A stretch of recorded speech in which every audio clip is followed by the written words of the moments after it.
Hello everyone and welcome to my Hip Hop Gossip For You channel. I hope everyone is having a wonderful day. Before we begin, please hit the subscribe button and give this video a thumbs up.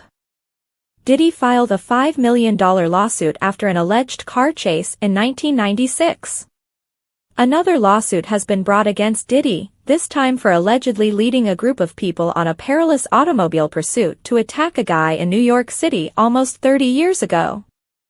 DeWitt Gilmore, an Atlanta resident who describes himself as an author, entrepreneur, and public figure, filed the lawsuit in federal court last Sunday. Gilmore alleges in the lawsuit that one evening in the summer of 1996, while he was leaving a nightclub and getting into his car, Diddy and a few of his associates stopped up and started teasing and threatening him. The lawsuit goes on to say that when some of those associates reportedly started brandishing guns and shots were fired, the situation became more heated. The lawsuit goes on to say that plaintiff Gilmore and his witnesses were fiercely pursued through the pitch-black city streets out of fear for their lives. They narrowly avoided a possibly fatal ambush by speeding through traffic. Gilmore claims that he filed the lawsuit after recently getting back in touch with a witness from that evening who had been separated for decades. This reconnection highlighted the intensity of the encounter with Sean Combs, bringing forth new insight and testimonial evidence surrounding the events of that night, he wrote in the lawsuit. Given the particular conditions of intimidation and safety concerns that postponed previous action, the witnesses' account serves as recently discovered evidence, significant enough to reopen the case beyond the usual statute of limitations. For emotional distress, physical harm, lost opportunities, and reputational damage, Gilmore is requesting $5 million. As we've stated previously, Mr. Combs cannot respond to every new publicity stunt, even in response to claims that are facially ridiculous, Diddy's attorneys informed HIPHOP DX in reference to Gilmore's lawsuit. The facts and the fairness of the legal system are completely trusted by Mr. Combs and his legal team. The truth, that these charges are untrue, will win out in court. Diddy's key to the city of Miami Beach, Florida was formally revoked just one day prior to Gilmore's lawsuit being filed. Citing the necessity to protect free speech, a federal judge denied Sean Diddy Combs' request for a gag order intended to silence prospective witnesses and their attorneys. A federal judge rejected Sean Diddy Combs' request for a gag order, which would have prevented him from stifling any prospective witnesses or their lawyers prior to his impending court cases. Diddy asked for limitations to stop anyone who say they were his victims, and their attorneys, from saying things in public that would compromise his right to a fair trial.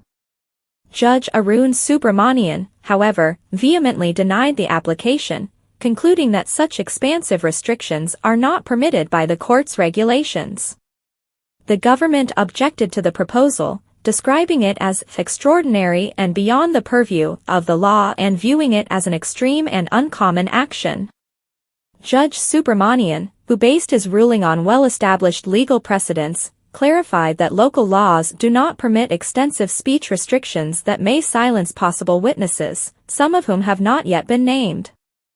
In a thorough ruling, the judge stated that Combs' authorities don't support a gag order applicable not only to trial participants but also to any alleged victim and their lawyer. Subramanian went on to say that because gag orders are so harsh, they are frequently used as a last resort legal remedy, which is not appropriate in this particular situation.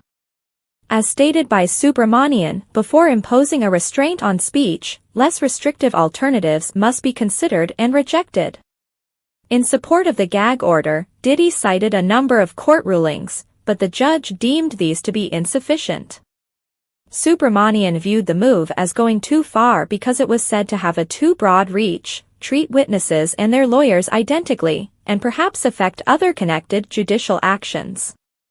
Judge Subramanian denied Diddy's request to have witnesses take down internet posts that he claimed broke local laws, which dealt another setback to Diddy's legal tactics. Diddy also requested access to government correspondence on these extrajudicial remarks, but the court denied his request as well. The judge concluded by writing, Combs's motion for unprecedented relief is unwarranted. Subramanian cited the court's previous actions, such as reminding the parties of the requirements outlined in local and federal regulations regarding public remarks regarding the matter. Diddy allegedly started a criminal organization under his mother's identity, Janice Combs, according to Dion D1 Best, a self-described former friend and business colleague of Diddy. D1 stated that he plans to sue Janice for allegedly stealing the publishing rights of artists during an appearance on The Trial of Diddy, a podcast on the Daily Mail. Through his organization, Finish Line Entertainment, he allegedly assisted Diddy in signing several singers in the 1990s, but Janice received the publishing rights and future profits. Best informed the newspaper, Janice Combs got all of my publishing rights. I'm here to discuss a different aspect of his claims. And what I think has to do with Janice Combs, his mother. Holding people responsible for systematic behavior is the goal. He continued, via what I believe to be deceptive and manipulative behavior, these activities have caused not only me but also other musicians in the industry to suffer financially and emotionally. Janice Combs, in my opinion, complies with those rules. Recently, Diddy's mother spoke up about her son's alleged sex trafficking and racketeering accusations. It is heartbreaking to see my son judged not for the truth, but for a narrative created out of lies, she wrote in an October statement. It is too painful to describe to see what feels like my son being publicly lynched before he has had a chance to establish his innocence. My kid needs his day in court to finally tell his side and establish his innocence, just like all other people do. Over the past year, Diddy has repeatedly rejected all of the accusations made against him. As he awaits trial in his alleged sex trafficking and racketeering case, he is now being held in a Brooklyn jail. He entered a not guilty plea to the charges shortly after his detention. Watch this space for more Diddy news on Hot New Hip Hop. This account serves as recently discovered evidence, significant enough to reopen the case beyond the usual statute of limitations. For emotional distress, physical harm, lost opportunities, and reputational damage, Gilmore is requesting $5 million. As we've stated previously, Mr. Combs cannot respond to every new publicity stunt, even in response to claims that are facially ridiculous, Diddy's attorneys informed HIPHOP DX in reference to Gilmore's lawsuit. The facts and the fairness of the legal system are completely trusted by Mr. Combs and his legal team.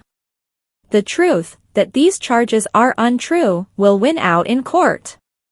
Diddy's key to the city of Miami Beach, Florida was formally revoked just one day prior to Gilmore's lawsuit being filed.